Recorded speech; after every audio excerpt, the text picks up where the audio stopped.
Hey guys, how's everyone doing today? Good. Great, so today we're going to continue our lesson from yesterday about variables and solving equations. And yesterday we learned that a variable means it was a term that we don't know. We don't know what it means in an equation, and how do we find them? By solving equations. So what we did yesterday was we had equations like this, 3x equals 21.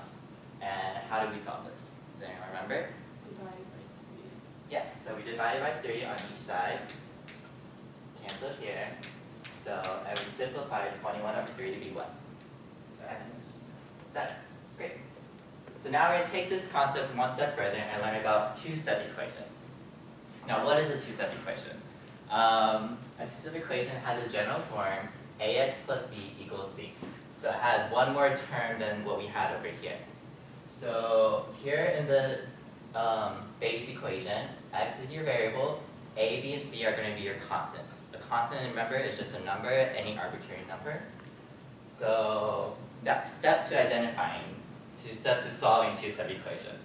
The first step is to identify the variable term. So that's pretty simple, right? We did that in yesterday's class when we solved one-step equations, finding x. Step 2 is a little bit more tricky. We're going to isolate the variable term, and what we're going to do is what we call undoing the action. So, what I mean by undoing the action is, take for example, this base equation. We have the variable term ax, and what is being done to ax right now? It's being multiplied by a, and what else? Added by b. So what we do, undo the action. We have to undo this addition. So what is the opposite of addition? Subtraction. Great. So by undoing, we're going to subtract, and then we'll have ax equals c minus b. Okay, and then we have to undo the multiplication. What's the opposite of multiplication? Division. Great. So we divide here, and that will be our general solution with arbitrary letters and numbers. And then the next step, we just simplify, and then the end, we're going to, like we did yesterday, check your answer by substituting back to the original. Okay, so now what we're going to do is one example.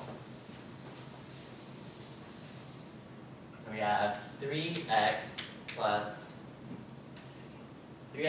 8 equals 20. So what is a variable? X. Good. So what is the next step we have to do? Undo the addition of 8. Undo the addition of 8. Now how will we do that? Subtract. Great. So we subtract 8 on both sides. And what do we get? Cancels. 20 minus 8? 12. Good. Now what? Divided by 3. Divide by 3, because this is being multiplied, so we do the opposite, undoing the multiplication, and we have our solution, x equals 4. Now we check our answer by plugging it back into the original. We have 3 times 4 plus 8 equals 20. So 3 times 4 is 12, plus 8 equals 20. 20 equals 20. Yay! So we have the right answer.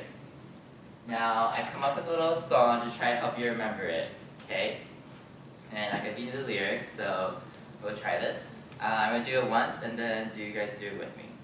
It's to Beyonce's Single Ladies. Think everyone's familiar with that? Okay, great.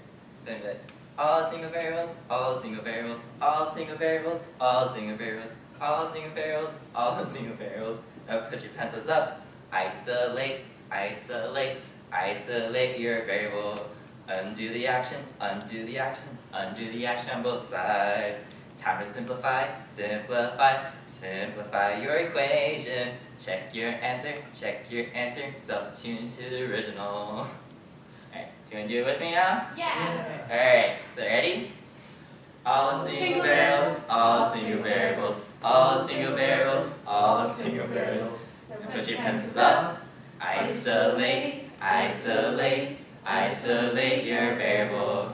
Undo the action, undo the action, undo the action both sides. Time to simplify, simplify, simplify your equation. Check your answer, substitute into the original. Yay, good job.